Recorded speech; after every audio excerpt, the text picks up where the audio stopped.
Good morning guys, flex ko lang itong gagawin ko ngayon na trabaho. Samahan niyo ako.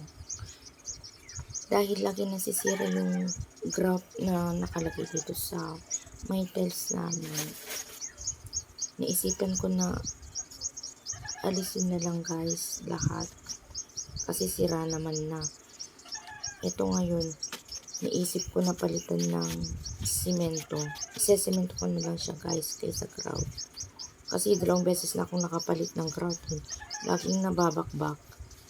Baka sakaling itong simento mas matibay at mas magtatagal. At hindi na siguro mababakbak pa. Kaya ngayong araw, gagawin ko na yung pagsesemento. Kasi madali lang naman gawin guys. Wala naman kasi kaming lalaking kasama dito sa bahay para gumawa. Kaya ako na lang ang gagawa. Kasi yung pamangkin ko na tumutulong sa akin, may trabaho siya. Hindi ko naman maasahan sa ngayon. Kaya, go lang. Ako na magagawa. Ayan guys, ito yung gamit ko yung simento na whole seam. Dahil may konting natira pa. Tsaka tubig. Ayan. Isinisiksik ko muna yung simento guys. Pag nasiksik ko na yung simento, saka ko bubuhusan ng tubig. Ayan, para pumasok sa loob. Ito na lang yung gagawin kong pang refill. Kaysa grout na laging nababakbak. Nasisira.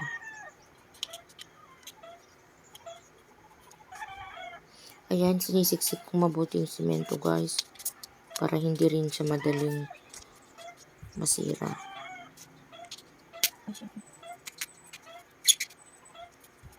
Sa pagitan lang naman to ng tiles guys, may kunting gap. Hindi naman talaga maiwasan yan pag naglagay sila ng tiles.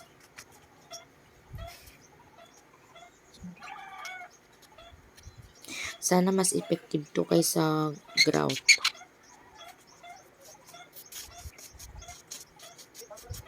Kasi nakakapagod yung pag nasira pa, lalagyan mo ulit ng grout. Nakakapagod na guys.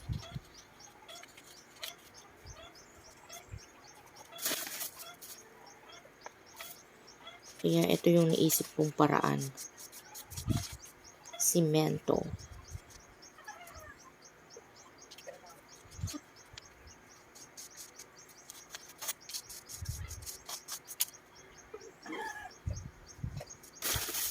Kaya ito, sinisipag akong gumawa ngayon guys. Dito lang naman na banda.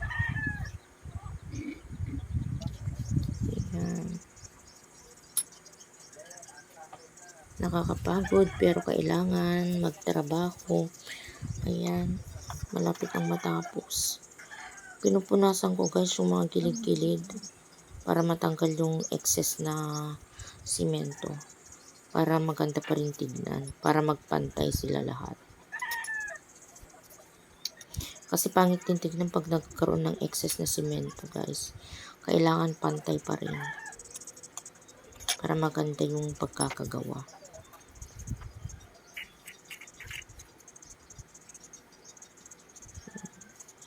Lilinisin ko lang guys. Kasi natapos ko na. May natrip akong simento. Kaya itatago ko ulit. Baka may paggamitan pa ako sa susunod. Yan. Wawalis na ako. Bago ibalik yung mga upuan. Ito nga pala guys. Yung nawalis ko yung mga grout na